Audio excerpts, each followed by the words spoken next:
तिकडे पुण्यात टँकरचा आणि दुचाकीचा अपघात घडलाय। गंगाधाम चौकात ही घटना घडलेली आहे। अपघातात एकाचा जागीच मृत्यू झालाय।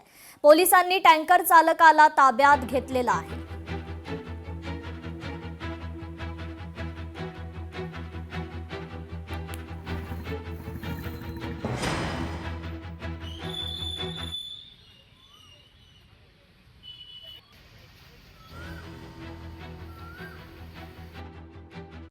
साताऱ्यात प्रशासनाच्या प्रयत्नांना यश आलंय। पाचवड येथील 21 आदिवासी कातकरी कुटुंबांना शासनाच्या घरकुल योजनेतून हक्काची घरं मिळाल्यानं त्यांच्या चेहऱ्यावर आनंद ओसंडून वाहताना पाहायला मिळतोय।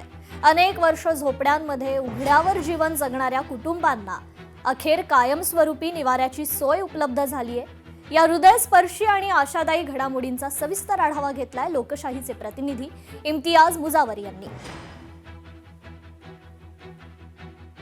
पहिलं बरं नाही वाटत, आता बरं वाटतंय।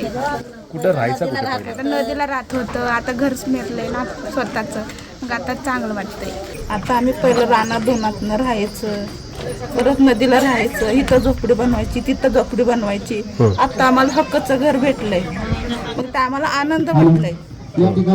त्यामुळे आता आम्ही सुखी आहे। प्रत्येक गरीब माणसाचं स्वप्न असतं की त्याच्या स्वप्नातलं हक्काचं घर त्याला मिळावं, आणि हेच स्वप्न आता साकार झालेलं आहे। वाई तालुक्यातल्या पाचवड या गावातील कातकरी वस्तीतल्या 21 कुटुंबियांना हे स्वप्न साकार करता आलेलं आहे। एकंदरीतच विभागीय आयुक्त यासह सातारा जिल्हा प्रशासन, जिल्हाधिकारी संतोष पाटील यासह संपूर्ण महसूल प्रशासनाने आणि स्थानिक ग्रामस्थ, स्थानिक ग्रामपंचायत या संयुक्त विद्यमानाने हे स्वप्न या गरिबांचं साकार झालेलं आहे। खरंच खूप आनंदाची बाब आहे की आपण केंद्र शासनाने ज्याप्रमाणे पंतप्रधान आवास योजनेमधून असंख्य आपल्या नागरिकांना जे बेघर होते त्यांना घरं दिली, त्याच पद्धतीनं आमच्या आदिवासी बांधवांसाठी PM जनमन ही एक खास योजना आहे।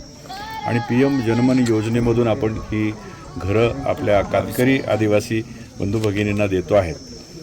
खरं तर 270 स्क्वेअर फुटापर्यंतची घरं ही जनरली दिली जातात, पण इथे 400 स्क्वेअर फुटाचं घर देतोय, म्हणजे एक एक्स्ट्रा बेडरूम आपण बांधून देतोय। त्याचं कारण असं आहे की या भाग परिसरातल्या सर्व सन्माननीय लोकप्रतिनिधी आणि सर्व दानशूर नागरिकांनी यामध्ये स्वतःचा सहभाग दिला आणि शासनाच्या निधीमध्ये पैसे ॲड करून आपण ही मोठी घरं यांना बांधून देतो आहे। घरं जवळपास बांधकाम पूर्ण झालं आहे, एखाद्या महिन्यामध्ये फिनिशिंग होऊन त्यांचा गृहप्रवेश इथं होईल। घरं बांधताना शासनाच्या विविध योजनांचा इथे कन्व्हर्जन्स पण केला गेलेला आहे। जसं ठक्कर बापामधून इथं रस्ता तयार केला गेलेला आहे, तो रस्ता बांधताना सुद्धा ठक्कर बापाचा जो निधी होता त्यामध्ये सुद्धा आपण लोकसहभाग घेतला।